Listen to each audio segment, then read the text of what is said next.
বাংলাদেশ ক্রিকেটে নতুন বিতর্ক দেখা দিয়েছে।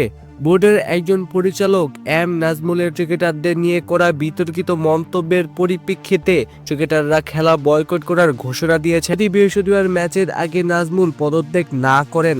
কোয়াবের সভাপতি মোহাম্মদ মিঠুন জানিয়েছেন, উনি যদি কালকে বিপিএলের প্রথম ম্যাচের আগে পদত্যাগ না করেন তাহলে আমরা সব ধরনের ক্রিকেট বন্ধ ঘোষণা করছি। মিঠুন আরও বলেন, একজন দায়িত্বরত বোর্ড পরিচালক কখনই এভাবে কথা বলতে পারেন না। আমরা তাৎক্ষণিকভাবে ওনার পদত্যাগ চাচ্ছি। এর আগে বাংলাদেশ ক্রিকেট বোর্ড তাদের মিডিয়া বিজ্ঞপ্তিতে জানিয়েছিল, এম নাজমুলের মন্তব্য অনুপযুক্ত, আপত্তিকর বা আঘাতজনক হিসেবে গণ্য হতে পারে। তবে বোর্ড স্পষ্ট করে দিয়েছে, অনুমোদিত চ্যানেল ছাড়া পরিচালকের ব্যক্তিগত মন্তব্য বোর্ডের অবস্থান বা নীতির প্রতিফলন নয়।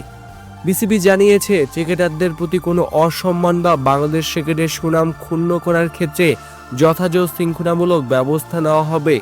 বোর্ড আবারও পুনর্ব্যক্ত করেছে, দেশের জন্য নিষ্ঠা ও গর্বের সঙ্গে প্রতিনিধিত্ব করা খেলোয়াড়দের প্রতি তাদের পূর্ণ সমর্থন ও সম্মান থাকবে। তবে এম নাজমুলের বিতর্কিত মন্তব্যের ফলে ক্রিকেটারদের অসন্তোষ এতটাই প্রবল যে তারা মাঠে নামার আগে পদক্ষেপ না নেওয়া হলে আগামী ম্যাচে অংশ নেবে না। পরিস্থিতি এখন ক্রিকেট প্রশাসন ও খেলোয়াড়দের মধ্যে সমন্বয় ও আলোচনার অপেক্ষায়।